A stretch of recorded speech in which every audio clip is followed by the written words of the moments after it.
So what we're normally known for is our defense, and tonight it just seemed like we were doing some things that were uncharacteristic of us. They're a complicated team to play against. The Scout is easy because they have aggressive guards, and they're going to play downhill.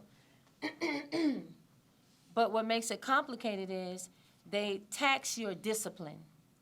And we were undisciplined in many areas tonight, and it showed forth in a big way.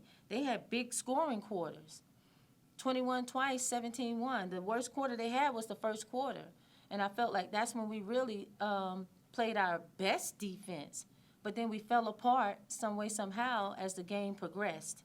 For us to allow them to have 6 for 14, that's 18 points from the three-point line. You take that away, or even half of it, it's a different ball game. So we have to get back to the essence of who we are, our true identity. Practices must be better so that preparation and when it's time to perform can really show and be put on display. But you got to tip your hat to them. They came on the road in a gym that people usually leave from here with a loss, and they had a gutsy win. They hit big shots. They made big plays. They hustled. They stuck to it. They didn't fall apart, and they won. Coach, a fast start in the first quarter for you, and kind of went silent there early in the second. Can you talk about what changed there going into the second quarter? Yeah, so I felt like we weren't attacking as much as we did initially. I think the clear advantage that we had was our ability to get in the paint touches, whether it was from our guard play or getting the ball, pounding the ball inside through our post play. I felt like we were bigger than them, but for some reason we kind of went away from that, and our bigs kind of started playing softer and further away from the rim, and that shot us in the foot big time. Coach, your three starting guards accounted for basically 2/3 of your points tonight. Jordan McLaughlin tied her career high with 22 points. Can you just talk about her effort, and then moving forward, what needs to change so that they don't have to carry the burden? So Jordan is a competitor through and through. She probably plays in her sleep. That's how competitive she is. The thing that I love about her is you have to calm her down rather than rile her up. I can work with this all day, every day, because she wears all of her emotions on her sleeve. So you know what you're getting. You're getting a monster. You're getting a beast. And if you knock the chip off her shoulder, look out. And tonight was one of those nights because practice may not have been the best for her this week, but I know when she's locked in and focused, she can come and have performances like this. Now, how do we help our three-headed monsters in terms of our guard play? Our bigs have to come to play. They have to come to play. If they're not scoring, they got to rebound the heck out of the basketball. If they're not scoring, they got to set great screens to get the guards open so they can have even more looks. But more than anything, our bigs need to have a presence. They have to demand the ball. And when they do get it in your sweet spot so that we can go to work and have a production from that area that we lack in. I just had a quick question, again, like kind of piggybacking off that. Starting the second quarter, Louisiana came out in that press. It seemed to give you fits. You guys didn't score again until about like 5 minutes into that period. Mm-hmm. What were you telling your team at that point, up until that point? Well, the press really wasn't anything aggressive. Mm-hmm. You know, we were making mistakes. We were dribbling to the trap to stop, to pick the ball up, to pass it. Things that we work on all the time. You know, we were making bad decisions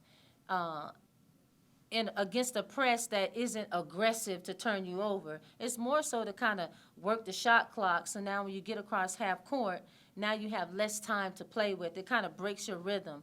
People know that we're a transition team, so they throw the press out there to try to break our rhythm. And I felt like that's exactly what it did. It broke our rhythm, and we broke our rhythm by turning the ball over and then it allowing us to be playing on our heels once we got past half court. We weren't as aggressive and playing with the tempo and the timing that we're accustomed to playing with. Coach, you mentioned that word tempo. Second quarter, third quarter, you were really begging them to play with more tempo. Yes. Did you feel like they rose to that at any point in the game? There were spurts. You know, when we would get out in transition and we would score. That's when we're playing with tempo. And then in the half court, I felt like there were probably, it'll be 2 plays, and then the next 8 plays, we wouldn't. So that is the opposite of everything that we work on every single day in practice. We have to get back to that level of play where we're making it difficult for our defenders to be able to guard us. Guard the movement, whether it's with the ball or with our bodies. Understand our actions and execute them so we can have the opportunities that we're looking for. But tonight we failed in that category miserably. And then when it's a kind of took your foot off the gas type of situation, is any part of that because of how successful you were in the first quarter? And then it's more of a let's protect this lead as opposed to go win the game? Did you sense any of that? No, not at all. I think more than anything, it probably was them licking their chops. And usually when players lick their chops and they see like, oh, this is going to be one of those games, then that's when they stray away from structure. They stray away from the very things that got them that lead. This could have easily been a game where at half we could have been up 15 points. But because we started to slowly stray away, it creeped up on us all game. Then they hit number 22. She was 1 for 9 at this point before this game today. And then she has a career night behind the 3-point line. Like, it's small things like that that can really hurt us in a big way. And that's what happened tonight. And then, not in an excuse type of way, but just as a matter of fact, the physical and emotional lack of discipline. Mm-hmm. Do you think any part of that is because of the proximity to the break? You guys are still getting back into things? It is. I hate to say it because I don't want to look for excuses because that's not the type of program that we are. But you have to understand, even if you're playing the game before Christmas break, it's the pink elephant in the room. Players are going to be a little unfocused and thinking about everything else surrounding Christmas other than the game that they have to play. Coming back off of Christmas, they were sedentary for about 5 days. And then we have to come back and kind of rev them back up. So it takes a second to kind of get the juices flowing again the way that it was before they left. And then, Jordan, what is it like to have a career high, to have some really incredible individual moments in such a frustrating team effort? How do you balance that? What exactly are you asking? When you have a career night, how do you balance having a career night with the frustrations of how we played and losing like this? I just try to stay in the moment.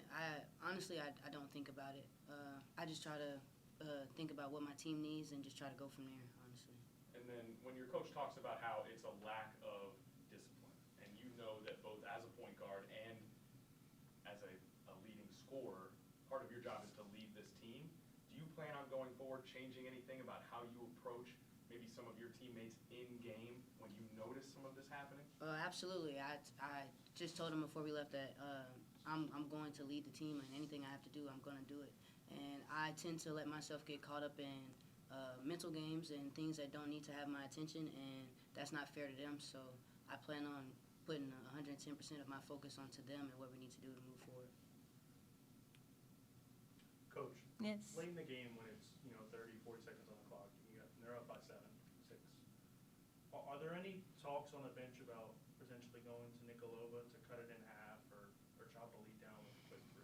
Well, we could go offense, defense for some players, but then with how fast the game moves sometimes, that player you put in for offense might get caught on defense, and then you're in trouble. So we made moves that would have a solid lineup in that we could get quality looks, whether it's a quick 2 or us attacking the basket with the way that the officials were officiating the game. A lot of stuff to the rim they were calling, and players were getting and ones. Well, that's 3 points the hard way rather than shooting a shot 30 feet away from the basket. So I wanted to stay true to who we are and not get caught with our hand in the cookie jar by having players out there that may not serve us on both ends of the floor in that moment of the game. Second quarter, they're making their run. You call a timeout to try to kind of stymie that a little bit. Come out of the timeout, run continues.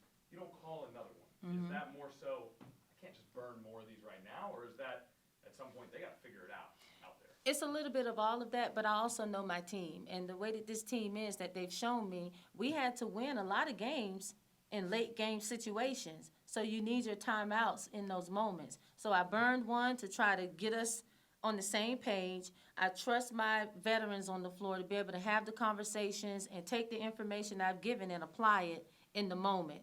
For some reason, it just couldn't work. I didn't want to spend another one because you saw we had a chance. Down 5 with 30-something seconds left, we still have a chance, you know? So I needed those timeouts to be able to be strategic with when I call them and how we draw up plays, whether it's for the offensive end or the defensive end. And my last question, we were talking in here, we kind of felt like it was maybe disjointed at best. Mm-hmm. Do you have an opinion on the officiating that you'd like to share? You trying to get me to spend some money? I will say this. I know officiating is a hard job. But when you're looking at it from the standpoint of a coach, there are times when calls may be going my way, but I know damn good and well it probably wasn't the right call. I feel bad for the opposing coach. I'm a former hooper and I played this game at the highest levels. So the integrity of the game, I still want the game to be displayed in the right way. And there are moments where calls can kind of muck it up a little bit, you know? And it seems rather inconsistent at times. But to be the adult and the coach and the professional that I am on the sidelines, I have to say that when you really look at it, it's minimal in terms of the impact that officials have on the game. I have to keep it real. Black and white doesn't lie. When we're letting a team score over 20 points in 2 quarters, when we're supposed to be this team that can lock people up and make it hard for them to score 50 points, when we're supposed to guard the 3-point line, the officials didn't have anything to do with that, with our schematics and us being undisciplined. So while it can feel at times that they play a part in it, really you have to look in the mirror and take a hard look and say, what are we doing? Am I really upset with them for that call, or am I really upset at the buildup of 8 botched plays on offense, 5 missed defensive rotations for us? That's what it really boils down to. All right, and Coach, just in closing, now that we're in conference play, we've got the quick turnaround, Southern Miss coming in. How do you put this one behind us and focus on that game in 2 days? Well, with all due respect to Southern Miss, we're going to prepare for them, but we still have some things to discuss and work on from this game. Because if we don't fix it and put it on the table, how can we even think about going and playing against a great team like Southern Miss with a legendary coach on the sidelines? So we're going to stay in this one probably for half of our practice, and then we're going to move on to Southern Miss after we shore up some loose ends.